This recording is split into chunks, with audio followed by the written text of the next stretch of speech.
पुण्याचं Kharadi rave party प्रकरण आणि या प्रकरणी प्रांजल खेवलकरांसह इतर आरोपींची आज कोठडी संपतीये। आरोपींना आज पुन्हा पुणे कोर्टात हजर केलं जाणार आहे।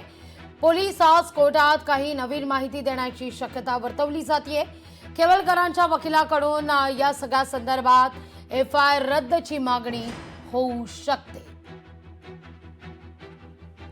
या सगळ्याविषयी अधिक माहिती घेण्याकरता थेट जाऊया आपले प्रतिनिधी चंद्रशेखर भांगे यांच्याकडे। चंद्रशेखर, काय अपडेट?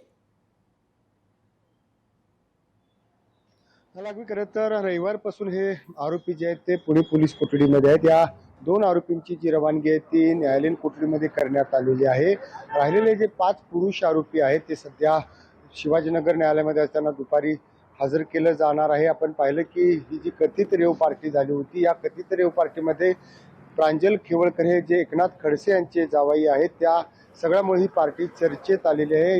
या सगळ्या पार्टीवरती एकनाथ खडसे यांनी आरोप केलेले ती सगळं प्लॅन्टेड झालेलं आहे आणि माझ्या जावयाला या सगळ्या पार्टीमध्ये अडकवण्यात आलं। तर या सगळ्यामध्ये जी महिला आरोपी आहे तिच्याकडे ड्रग्ज सापडलं होतं, परंतु तिला मात्र थेट न्यायालयीन कोठडीमध्ये रवानगी करण्यात आलेली आहे आणि माझ्या जावयाला मात्र पोलीस कोठडी रवानगी जी आहे ती देण्यात आलेली आहे।